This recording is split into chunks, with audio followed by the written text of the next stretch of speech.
And foolish is just a short love poem. It's like foolish. She was spooky fine. I was foolish to think that she'd be mine. Once again I lost out to chance. My foolish heart stowed one last glance.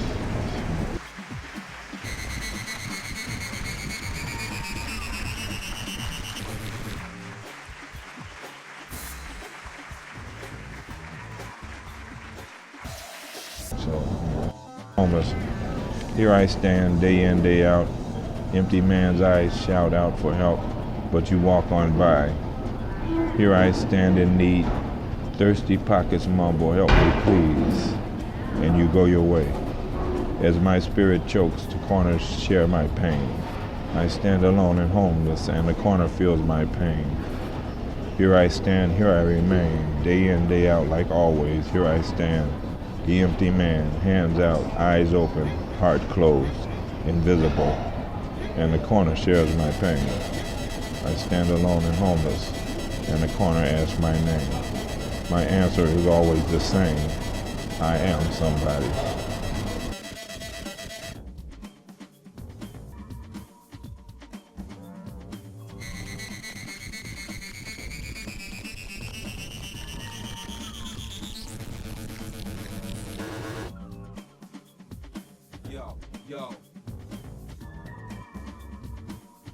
It could be considered a thought poem, but this is really a dark poem. Closet.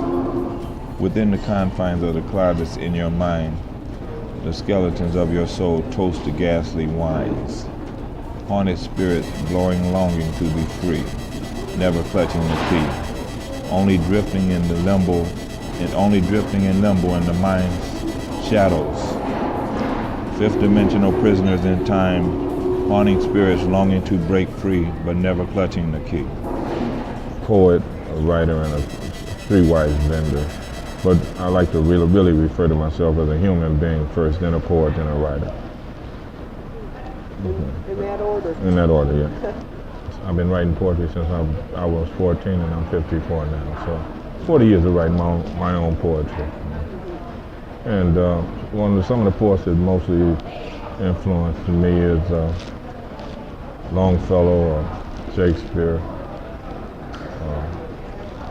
Nicky Giovanni, and many more. Wadsworth is one of my all-time favorites, and Chaucer. So I've been, I'm still writing poetry. I'm writing poetry today. That's my main interest is poetry. But I do write fiction, science fiction, and children's stories also. And I've dabbled at writing plays. So I write a little bit of everything, but poetry is where my main interest and where my heart lies.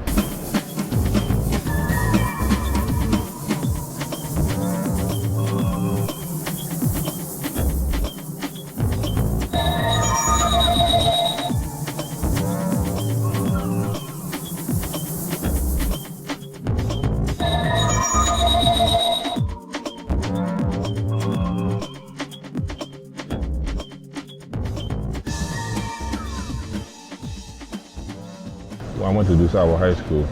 I grew up here in Chicago on the south side of the city and went to Holy Angels grade school. Then from there I went to DuSable High School and began writing for the school paper. I was a sports editor, which is ironic because I was also was one of the athletes in the school, played basketball and football.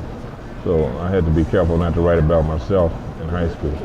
I was me and my brothers all played ball there, so we was like pretty popular in school, so I had to be careful. I could write on my brothers, but I had to be careful not to write on myself.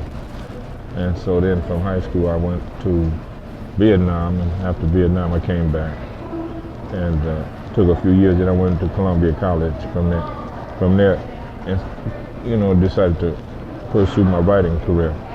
And so I took almost every writing course at Columbia College, from creative writing to advanced radio and television script writing, poetry, every writing course that I think they had, I had. And I finally graduated in June of '80 and got a degree in creative writing and English literature, a Bachelor of Arts degree from Columbia.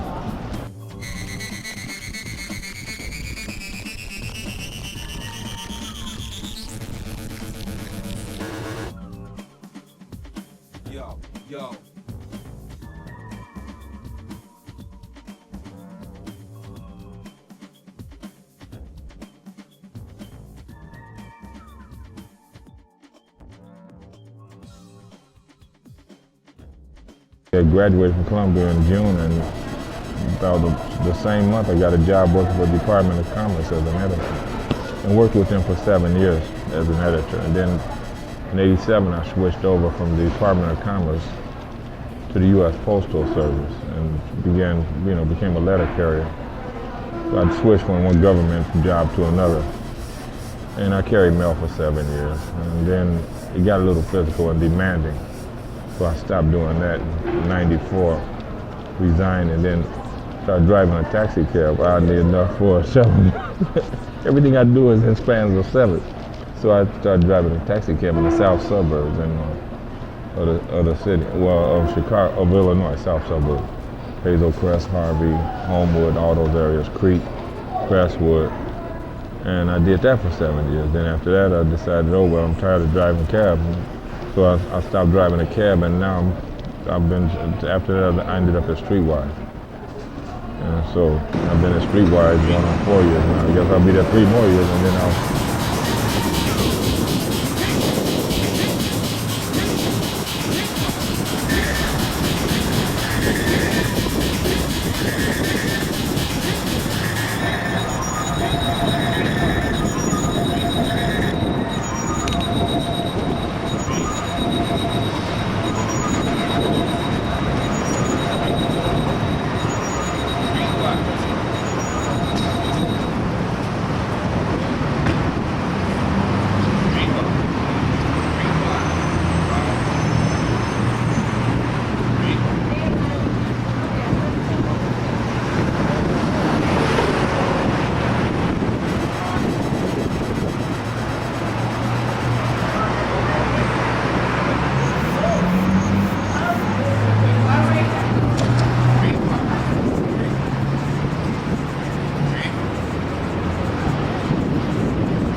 And then there's a short story that I wrote that's called Death, that usually is the #1 thing that I like to read. And it's it's only 2 characters in Death. One Death and the other one's a man called Count Francois Frank Xavier. So this is basically a short story that tells the story of this man and several of his victories over death. But death has always been like something that I wanted to have published that was never published. And it's like, I thought it was one of my, just a good piece of work. Yeah. So, do you have that with you? No, but I remember that off the top of my head. That's something. Okay. This is a story of what's called entitled death. First of all, it's entitled death. So I'm gonna have to get a little theatrical and do a little acting, because it's a narrator in this, and then it's death itself, and then the character Count Frank Xavier. So this is a story of a dying man and several of his victories over death. We have only 2 characters in this unique piece of literature. Character #1 is Count Francois Frank Xavier. Our next and last character is Death. May the 19th, 1979. This is Frank's 49th birthday. However, he being very ill knows it won't be long now.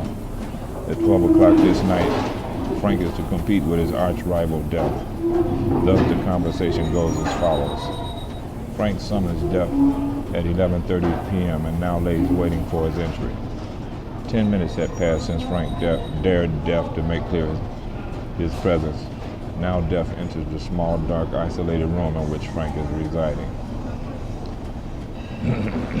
Well, Mr. Xavier, things look very dim as far as your evading my beautiful grasp tonight are concerned. In fact, when it is 12 o'clock this night, you will be mine. Yes, you will belong to my tribe finally. Hey, you, Master Death. That was a very, very touching and saddening speech concerning me you just gave. Surely you remember saying that I will belong to your tribe finally.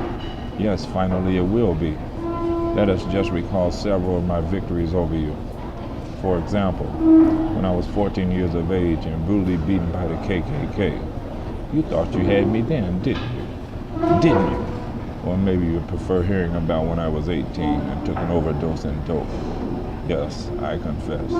I thought you had me there. I could feel your hellish hands on my heart. But I was victorious then also.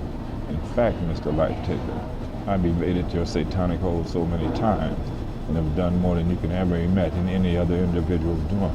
Yet I am prepared to die. Well, Brother Frank, I must say that's quite different from the way your father thought of dying. In fact, him and your mother were both quite childish about the whole idea. Just one more thing, Count. I am dominant and life is recessive. I always have and always will conquer anything and everything that ever breathed a breath of life. Anything and everything from sand to shit is but a slave to me. You only have 30 seconds left to live, so speak. Very well, Master Death. It is true that you conquer anything and everything that ever breathed a breath of life. But just as I was victorious in life, I shall be victorious in death. You won't rob or cheat me out of anything in this world.